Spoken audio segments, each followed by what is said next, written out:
Hi, it's me, Lil. I hope you enjoyed that beautiful piano version of my intro, played by the illustrious Linda Diamond, who's letting me shelter in place at her home during the snowmageddon that's about to descend on us, or I'm calling it the Diamond Blizzard of 2026. Thank you to Linda and her husband for taking me in and giving me the royal treatment. Today, we're going to dive into Lil's love life, and I'll tell you about my adventures in speed dating. We have some new fun moments with mommy, never a dull moment there. And one of my friends to throw in a new segment called the Reaper Report. So let's start with my speed dating adventure. Where to start? I'll actually start by saying this is only my second time doing speed dating. The first time was like over 15 years ago, and it was horrible. I was traumatized. That's why I haven't done it since. It was organized by a friend of a friend, so that's really the only reason we went, is to support that friend. It was at Dave and Buster's in Times Square. It wasn't very well organized, and the quality of men, let's say, they weren't the type of men I was looking for. It seemed like maybe they recruited them from the Bowery Mission. I don't know. Just, not particularly attractive, kind of lacking in social awareness, just not good. Now some time has passed, so I figured let me give it another shot. It's been a while, still single, the swiping isn't working, so let's try something new. So this is what I found out about because the infrared sauna slash plant shop across the street from me had a sandwich board outside the building that said they had speed dating events. So I scanned the QR code and I found out about the speed dating. They have all different types of nights, like gamers and geeks, queer connections, cougars and cubs, book nerds, whatever. So I was really interested. So I signed up for it one night, and then I found out it actually doesn't happen at the plant shop across the street. It's across town. So that night I was like, yeah, not gonna happen. But this time, now that I've mentally prepared myself to cross town, I was fine with it. I'd had a pretty full day. I met up with a friend for drinks, and then I was gonna zip across town to Cobble Hill. Now, as some of you know, when it comes to dating, I have a semi-strict rule about dating men who are in Brooklyn or Manhattan only.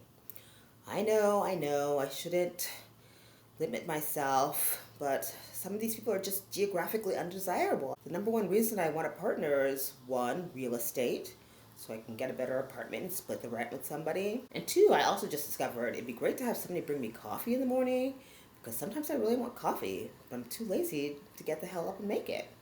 I guess I could also get one of those automatic coffee maker things instead of a boyfriend or whatever. I was like, excellent, this speed dating is gonna be great. It'll obviously be a lot of local guys, so I wouldn't even have to worry about my stupid rule. I get there, and some of these mofos came from as far as Queens, Long Island. I was like, are you that desperate? Or I don't know, or maybe they're just that open to love. I used to date somebody in Harlem, and I consider that long distance. So Queens is like, oh, let me renew my passport. But once again, I tried to remain open. So the setting for the speed dating is this coffee shop called Planted Cafe. And the host of the speed dating night, her name is Dharma, which I thought was kind of weird because she was like, my name is, well, you can call me Dharma. I was like, okay, that's odd. It's because I later found out that her real name is Bernice. At one point, I asked another barista, I was like, have you seen Dharma? I need to ask her a question. They were like, who's Dharma? I was like, she's hosting the speed dating. They were like, do you mean Bernice? I was like, I guess so. She told us to call her Dharma. Anyway, so the event starts. All the women remain seated at one table, and the men rotate. I was on my A game. So charming, so funny, so delightful. if these guys didn't like me, it's on them, not on me. I was shining like a star. I might have been doing a little too much, but if they can't handle me at that level, which was like a 7, then they can't handle me at my 10. But they're all very nice, polite, intelligent gentlemen. They all were capable of making good conversation, which let me tell you, it's hard to find nowadays. I think 8 guys. I actually put check mark of yes next to 6 of them. So at one point, I've kind of talked to everybody, but I see this one guy down there, and I tell Dharma that I haven't talked to him yet. And she's like, okay, okay. And then I just go back sitting at the table by myself, playing on my phone. So I never talked to that guy, but I don't know if it's because he didn't want to talk to me or Dharma messed something up. I don't know. But then while I'm sitting playing my phone, waiting for everything to wrap up, Dharma comes over to me with 3 of the guys that I talked to previously, and she's like pulling up chairs for them. She's like, you guys are going to have a little conversation. And she asked me if I'm okay with it, and I'm like, well, they're already sitting, so what can I say? And so I'm so confused at this point because she gives me no context about why these guys are sitting with me. At first, I was feeling really flattered because I was like, oh, maybe these 3 guys wanted to talk to me again. That's nice. Then I was like, oh, well, maybe they were also by themselves and she just wanted us all to talk together. I didn't quite understand. But one of the guys was a young, hot guy from Astoria, unfortunately, who was really nice.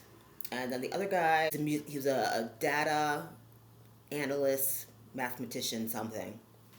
I told him I'm bad at math, and I think that was kind of his deal breaker. But he was also playing in the open mic that was going to happen after the speed dating because he is a musician on the side. And then the third guy was like the top, my number 1 guy in the group who I really would actually date. So I was kind of excited. So we're all talking. I try to kick us off with an icebreaker by asking how they would rate the event on a 1 to 10 scale.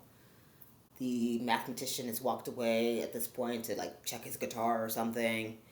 And the young guy's like, oh yeah, it was not bad. I give it a 7. The tall guy that I like is like, yeah, I give it a 7.5. I was like, oh yeah, I give it a 10 actually. This is much better than the last time I did speed dating. And then the mathematician guy comes back and we were like, oh, we were just talking about how we felt about the event. How would you rate it? And he was like, I'd give it a 5. And we were all like, oh, okay, you had a different experience. That's fine. Then he eventually just got up and walked away. So I guess he definitely wasn't interested in me. That's fine. And then even the tall guy seemed to lose interest in the conversation at the end. But maybe because he thought I was talking too much to the young guy and that I was really into the young guy. But I was more into him. I don't know. It was all a twisted love triangle. I told some of the guys who were performing at the open mic that I wasn't going to stay for it. But now that I knew that they were playing in it, I would stay, but I didn't stay. I left as soon as the thing was over and slunk home in a car. So I guess what happens next is Dharma will let us know if we had any matches. Honestly, if I don't have any matches, I'm totally okay with it because I had so much fun. I also can't really remember the names or faces of any of these guys. So, it wasn't like there was major sparks. So it'll be a pleasant surprise if there is a match. Moving on to Moments with Mommy. We continue to plan our spring trip to Italy.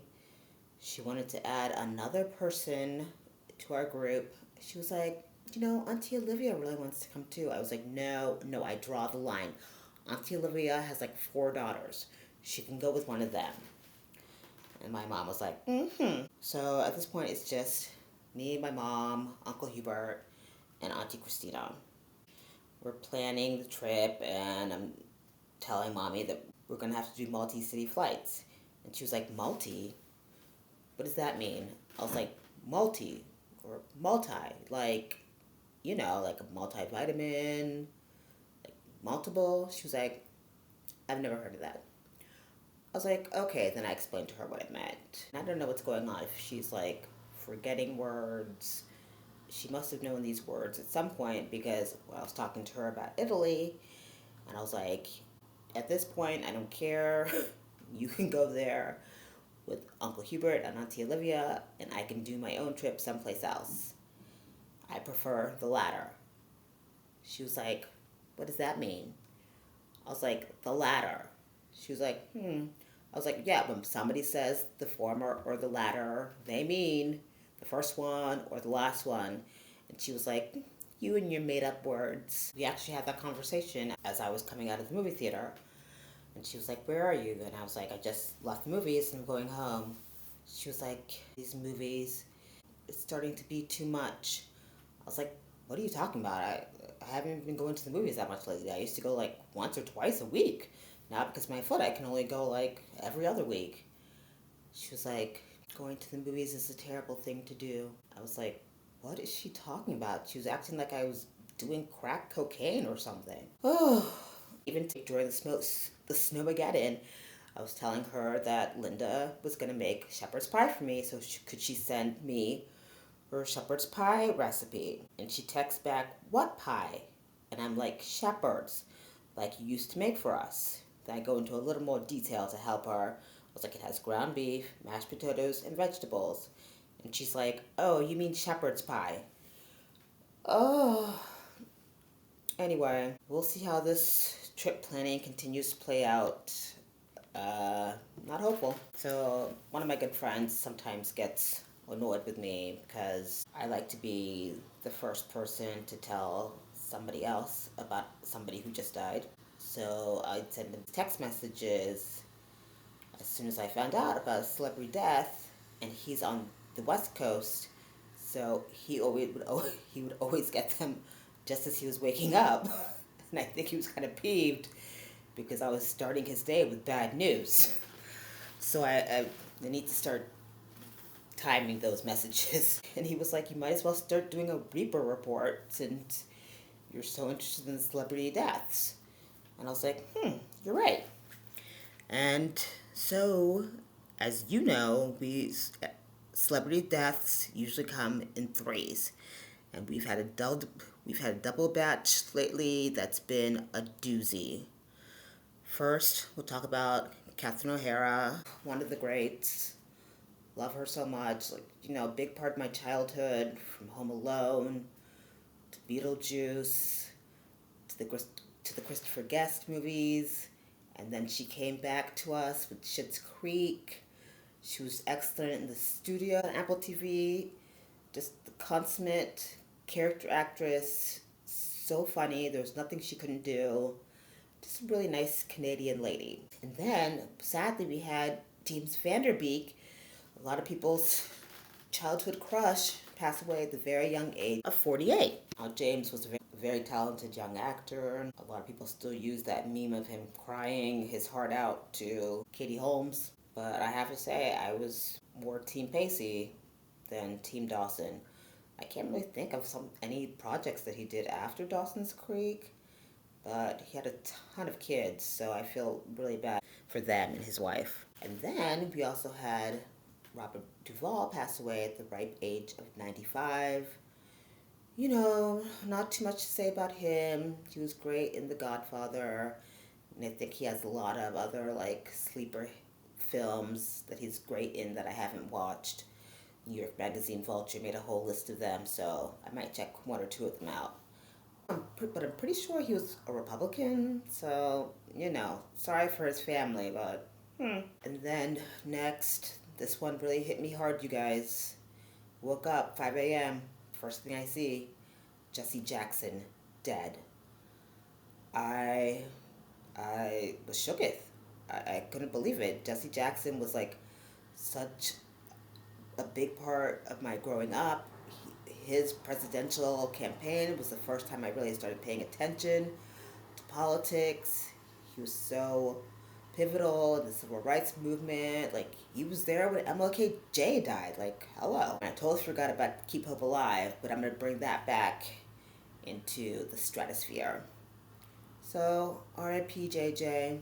And then lastly, we had the passing of everybody's favorite doctor, McSteamy, Eric Dane, who was so handsome and seemed like a really nice guy. He used to be married to Rebecca Gayheart, the Noxzema girl.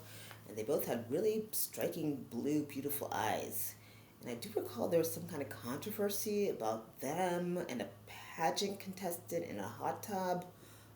I'm not sure what the whole story was, but so sad for his family, sad for his kids. R.I.P. to all. That's it for today. Next week, I'll be coming back to you with talking about the Oscar shorts for real and the SAG and Image Awards. Bye.